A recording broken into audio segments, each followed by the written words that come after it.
Hello എല്ലാവർക്കും എൻ്റെ പുതിയൊരു വീഡിയോയിലേക്ക് സ്വാഗതം.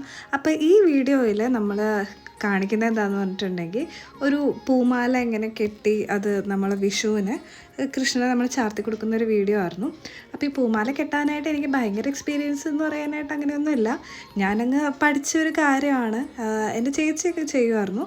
അതൊക്കെ കണ്ട് അങ്ങനെ അങ്ങ് പഠിച്ചതാണ്. അപ്പോൾ രാമമംഗലത്ത് ഇപ്രാവശ്യം വിഷുവിന് ചെന്ന് കഴിഞ്ഞപ്പോൾ അവിടെ നിറച്ച് മുല്ലപ്പൂക്കൾ ഇങ്ങനെ പൂത്ത് നിൽക്കുന്നുണ്ടായിരുന്നു.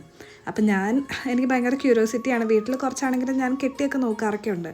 അപ്പോൾ എനിക്ക് ഇപ്രാവശ്യം അത് കണ്ടു കഴിഞ്ഞപ്പോൾ ഭയങ്കരമായിട്ട് ഇഷ്ടപ്പെട്ടിട്ട് ഞാൻ അവിടെ ഉണ്ടായിരുന്ന പൂമൊട്ട് വിരിയാറായിട്ടുള്ള പൂമൊട്ടൊക്കെ ഞാൻ പറിച്ചെടുത്തിട്ട് അതിലേക്ക് നമ്മൾ പൂമാല കെട്ടാൻ വേണ്ടിയിട്ട് സ്റ്റാർട്ട് ചെയ്തിട്ടുണ്ടായിരുന്നു. നമ്മൾ അമ്പലത്തിൽ പോകുന്ന തിരക്കൊക്കെ ഉള്ളതുകൊണ്ട് തന്നെ അതിനകത്ത് കംപ്ലീറ്റ് ആയിട്ട് എനിക്ക് പൂമാല കെട്ടി തീർക്കാനൊന്നും ആ സമയത്ത് പറ്റിയിട്ടുണ്ടായിരുന്നില്ല.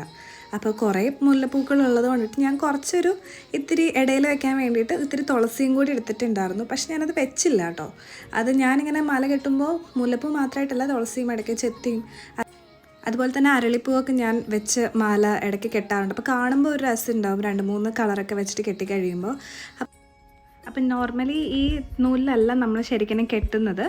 കുറച്ചും കൂടെ ഇത്തിരി വണ്ണമുള്ള നൂലാണെങ്കിൽ പെട്ടെന്ന് വിട്ടു പോവോ ഇങ്ങനെ പൊട്ടിപ്പോവൊന്നുമില്ല. കാര്യം പൂവ് ഭയങ്കര മൃദുലമായിട്ടുള്ള ഒരു സാധനമല്ല. ഭയങ്കരമായിട്ട് പെട്ടെന്ന് അതൊന്ന് നമ്മളിത്തിരി കൂടുതൽ പ്രഷർ കൊടുക്കുകയാണെങ്കിൽ അത് ഇത്തിരി പിഞ്ചിപ്പോവും അല്ലെങ്കിൽ പൊട്ടിപ്പോവുകയൊക്കെ ചെയ്യും. അപ്പോൾ കൂടുതലായിട്ട് നമുക്ക് ഇതിൽ പ്രഷർ കൊടുക്കാൻ പറ്റത്തില്ല. അപ്പം ഞാനൊരു ഡീറ്റെയിൽ ആയിട്ട് കാണിക്കുന്നതെന്ന് പറഞ്ഞിട്ടുണ്ടെങ്കിൽ നമ്മളൊരു നോട്ട് ഉണ്ടാക്കി ഒരു നമ്മൾ നോർമലി തയ്ക്കാനെടുക്കുന്ന നൂലാണെങ്കിൽ അത് കുറച്ചും കൂടെ ഇത്തിരിയും കൂടെ കട്ടിയാക്കിയിട്ട് നിങ്ങൾ 2 ആക്കി എടുക്കണം അത്. എന്നിട്ട് വേണം നിങ്ങൾക്ക് ആവശ്യത്തിനുള്ള പൂവ് എന്തോരം ഉണ്ടോ അത്രയും നൂല് നിങ്ങൾ എടുക്കുക. എന്നിട്ട് ഈ നോട്ട് ഉണ്ടാക്കിയിട്ട് ഇതേപോലെ ഒരു നോട്ട് ഉണ്ടാക്കിയിട്ട് അതിലേക്ക് അപ്പുറത്തും ഇപ്പുറത്തുനിന്നും നമ്മുടെ മുല്ലപ്പൂവിൻ്റെ ഓരോരോ ഇതായിട്ട് ഇങ്ങനെ വെക്കുക. ഇങ്ങനെ ഓരോന്നും ഇതായിട്ട് വെച്ച് കഴിയുമ്പോഴേക്കും നമുക്ക് അതിങ്ങനെ കെട്ടി എടുക്കാൻ പറ്റും. അപ്പം ഞാൻ കെട്ടുമ്പോൾ ഒട്ടും ഗ്യാപ്പ് ഉണ്ടാവില്ല, കാണാനും രസമുണ്ടാവും, നല്ല രീതിയിൽ അത് നല്ല അറേഞ്ച് ചെയ്തിരിക്കും, കാണാൻ നല്ല ഭംഗിയുണ്ടാവും. അപ്പോൾ ഇതാണ് ഒരു എത്ര പറയുക 80% കഴിഞ്ഞിട്ടുള്ളൊരു കാര്യമാണിത്. ഇത് കഴിഞ്ഞിട്ട് ഞാൻ വീട്ടിൽ വന്നിട്ടാണ് ബാക്കി ചെയ്യുന്നത്.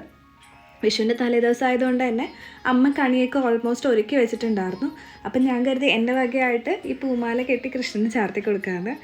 അപ്പോൾ ഇത്രയും വലിയ മാല ഞാൻ ആദ്യമായിട്ടാണ് കേട്ടോ കെട്ടുന്നത്, മുല്ലപ്പൂവിൻ്റെ.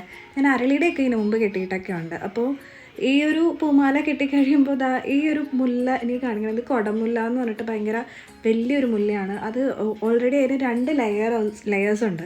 ഇത് രാമമംഗലത്തുള്ള ഒരു മുല്ലച്ചെടിയാണ്. അതും ഞാൻ ഇതിനകത്ത് വെച്ചിട്ടുണ്ടായിരുന്നു. അപ്പോൾ ഓൾമോസ്റ്റ് നമ്മുടെ മാല ഫിനിഷ് ആയിട്ടുണ്ട്. ഇത്ര ഉണ്ട് കേട്ടോ, ഒരു 2 മുഴത്തിനടുത്തായിട്ടുണ്ട്.